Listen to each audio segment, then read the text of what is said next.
Alexander Zaitchik joins us now. Alex is a friend of the program. He is the author of the recent book, Out of the Ooze, the story of Dr.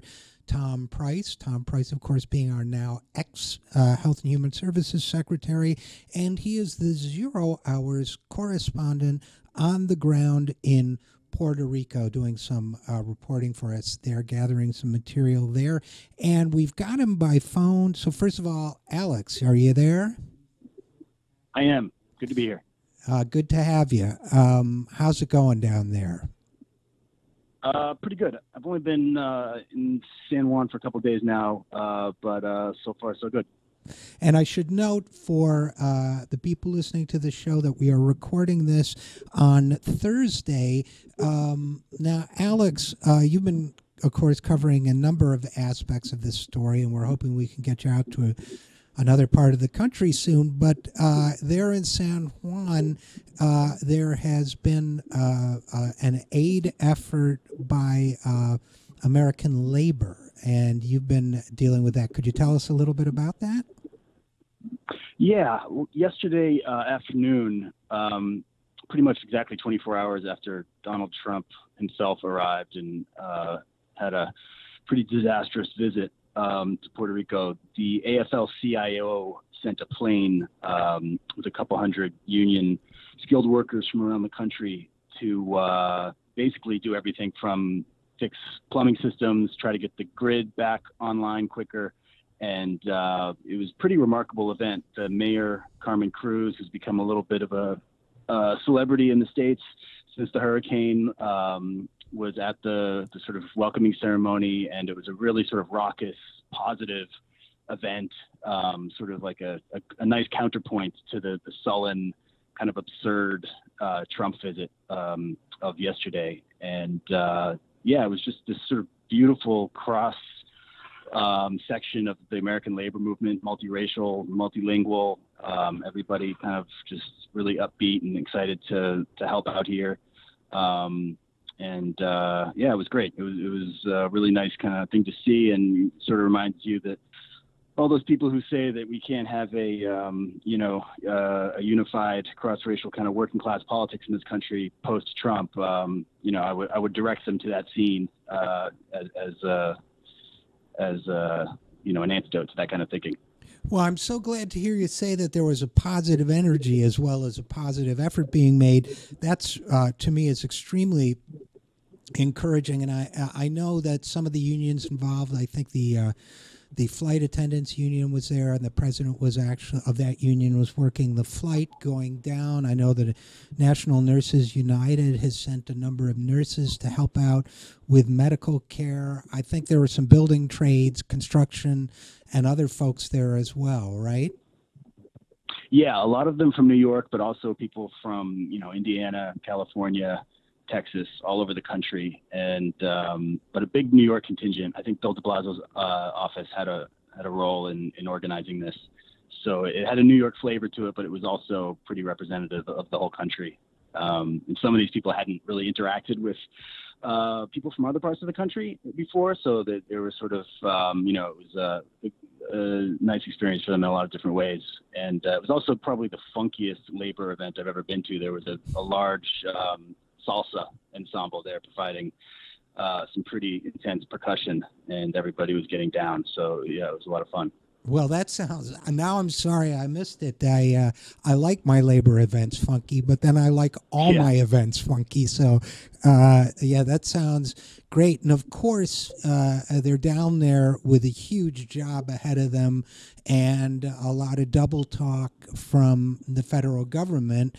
Double talk we didn't hear when people in Florida needed help, when people in Texas needed help. A lot of blaming, it seems to me, of everybody from the mayor of San Juan to the truck drivers of Puerto Rico, sort of undeserved truth twisting and finger pointing from the president of the United States. Does that? How are people reacting to that? Are they angry? Are they ignoring it? Or are they just too overwhelmed to even deal with it?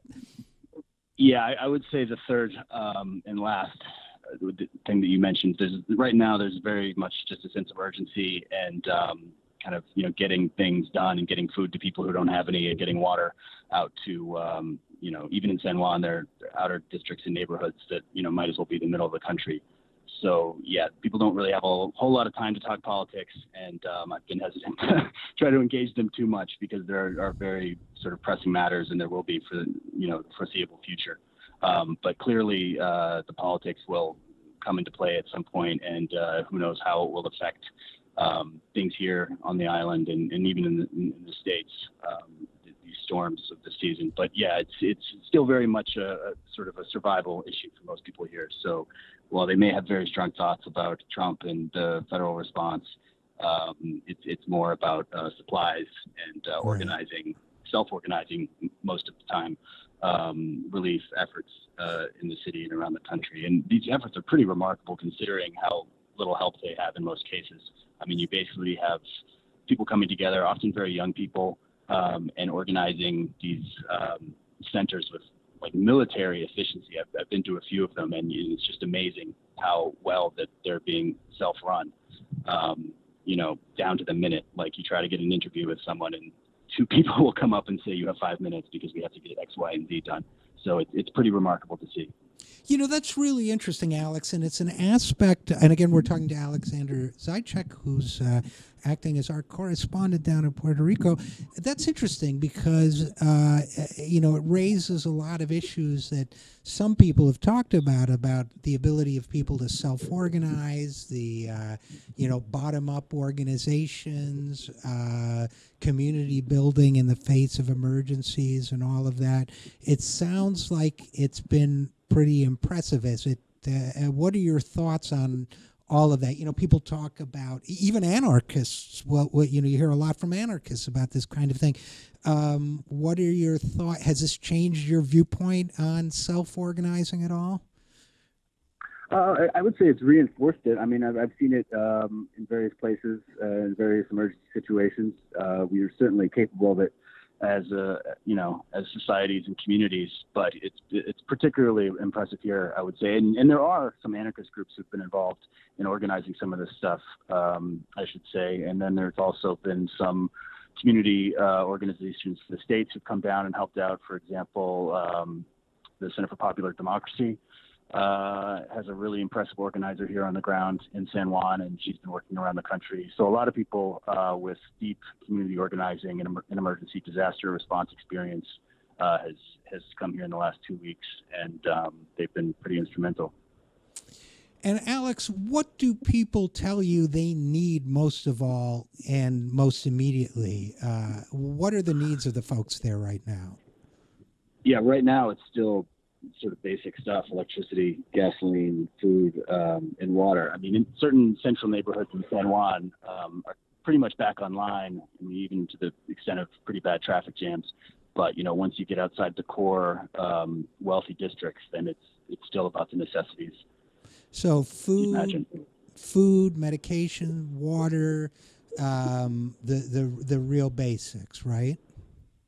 Yeah, and especially getting the grid back online, because a lot of things are dependent on, basic refrigeration and, light. So that's something you hear quite a bit, is people are eager to get the lights back on. And that's one thing that the AFL-CIO delegation is focused on. They sent a lot of engineers and electrical workers. Yeah, I think they're doing a great thing there. And they're also, by the way, communicating that, one of the things that struck me about this and that, I'm hoping to write about or planning to write about is you have the sort of Wall Street investor class really preying economically on Puerto Rico. They've been doing it for a while, buying up the debt there, and then pushing through political agreements that rob the people there their autonomy. And then you now start to see the working people of this country stepping in to do what Wall Street doesn't want done, or doesn't bother to see done, which is actually helping. It's an interesting political phenomenon, don't you think? Yeah, absolutely. Yeah, and the debt issue is something that hopefully will take on a different color after things, after the immediate emergency situation passes, and that'll get a little bit more attention. Yeah, absolutely. And okay, well, stay safe there. But before I let you go, since you are the author of the recent book on Dr. Tom Price, I just want to take a minute before I let you go and say, any thoughts on his departure other than good riddance? I have no doubt that he's about to become a very well-paid lobbyist and member of several big medical industry boards. I hope that if he does break the law at any point in the rest of his life, which is a distinct possibility, that he doesn't get away with it this time. Well, it's certainly a distinct possibility based on his track record. I hope that too, and I suspect that he already has enough money that if he wants to rent a plane next time, he can probably pay for all the seats himself. That's probably true, yeah. All right. Well, Alexander Zaitchik, our reporter in Puerto Rico, as I said earlier, stay safe, keep up the great work, and stay in touch. Thanks, RJ. Sure thing.